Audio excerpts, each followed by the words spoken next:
CSK തിരിച്ചു വന്നു. ഭയങ്കര സന്തോഷമുണ്ട്. ഭയങ്കര ആഗ്രഹിച്ചതുമാണ് CSK തിരിച്ചു വരണമെന്നത്. കാരണം CSK വേണം, അപ്പോൾ IPL ഒരു പവർ ഉണ്ടാവുള്ളൂ.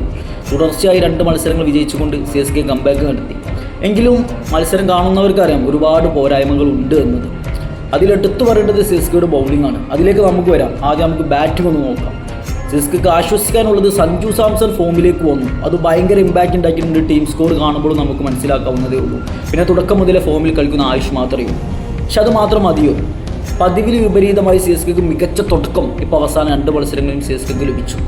പക്ഷേ മത്സരം 200+ പോകേണ്ടതായിരുന്നു CSKയുടെ സ്കോർ. പക്ഷേ എന്നിട്ടും വിക്കറ്റ് ബാക്കി ഉണ്ടായിട്ടും 190-92 ആ റേഞ്ചിലാണ് എത്തിയത്. അപ്പോൾ എവിടെയോ പോരായ്മയുണ്ട് എന്ന സത്യം തിരിച്ചറിയുക. നല്ല സ്റ്റാർട്ട് ലഭിച്ചിട്ടും വിക്കറ്റ് ബാക്കി ഉണ്ടായിട്ടും വലിയ സ്കോർ CSKക്ക് ഉയർത്താൻ പറ്റിയില്ല. എന്തുകൊണ്ട്? ശിവം ദൂബയും ഓവർട്ടണും ക്രീസിലുണ്ട്. ഏകദേശം 2 കൂടി 20 പന്ത് കളിച്ചിട്ട് 20 റൺസാണ്.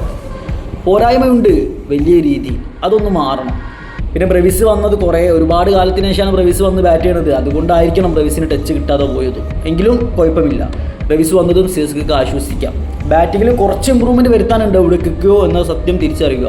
ഏറ്റവും പ്രധാനപ്പെട്ടത് CSKയുടെ ബൗളിംഗ് ആണ്. ബൗളിംഗ് ഡിപ്പാർട്ട്മെൻറ്റ് വളരെ വളരെ വളരെ വീക്കാണ് എന്ന സത്യം സമ്മതിച്ച് തന്നേ പറ്റൂ. അത് ഇമ്പ്രൂവ് ചെയ്ത് CSKക്ക് മുന്നോട്ട് പോകാൻ പറ്റില്ല. ഇന്ന് എതിരാളി കൊൽക്കത്ത ആയതുകൊണ്ട് വേറെ ഏതെങ്കിലും ടീമാണെങ്കിൽ ഈ സ്കോർ വെച്ചിട്ട് CSKക്ക് ഡിഫെൻഡ് ചെയ്യാൻ വളരെ ബുദ്ധിമുട്ടായിരിക്കും. അൻഷുൽ കമ്പോജ് മികച്ച പെർഫോമൻസ് കാഴ്ചവെക്കുന്നുണ്ട്. അതുപോലെ തന്നെ നൂർ അഹമ്മദിലും പ്രതീക്ഷ കൽപ്പിക്കാം. ഈ 2 താരങ്ങളേ ഉള്ളൂ. അതിൽ നൂർ അഹമ്മദ് എപ്പോൾ ഫോം ആവുന്നില്ല എന്ന് സത്യവും തിരിച്ചറിയുക. അപ്പോൾ ചുരുക്കി പറഞ്ഞാൽ നിങ്ങൾക്ക് വലിയൊരു ബോളർ ഇല്ല.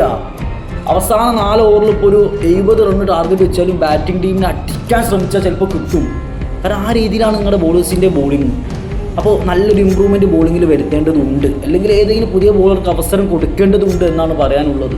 കാരണം അത്രയും വീക്കാണ് CSKയുടെ ബോളിംഗ്. അപ്പോൾ ഒന്നെങ്കിൽ വലിയ സ്കോർ ഉയർത്തുക തന്നെ വേണം, അല്ലെങ്കിൽ നിങ്ങളൊരു വമ്പൻ ബോളറെ കൊണ്ടുവന്നേ പറ്റൂ. നാത്തൻ എല്ലിസിന് പകരം റീപ്ലേസ് ആയിട്ട് നിങ്ങൾ ഇഞ്ചുറി ഇല്ലാത്തൊരു പ്ലെയർ എടുത്തിട്ട് പ്ലേയിങ് ലെവലിൽ ഇറക്കിയിട്ട് ബോളിംഗ് ഒന്ന് സ്ട്രോങ് ആക്കേണ്ടത് അത്യാവശ്യമാണ് മുന്നോട്ട് പോകണമെങ്കിൽ. കാരണം എല്ലാ ടീമും KKR അല്ല എന്ന സത്യം നിങ്ങൾ തിരിച്ചറിയുക.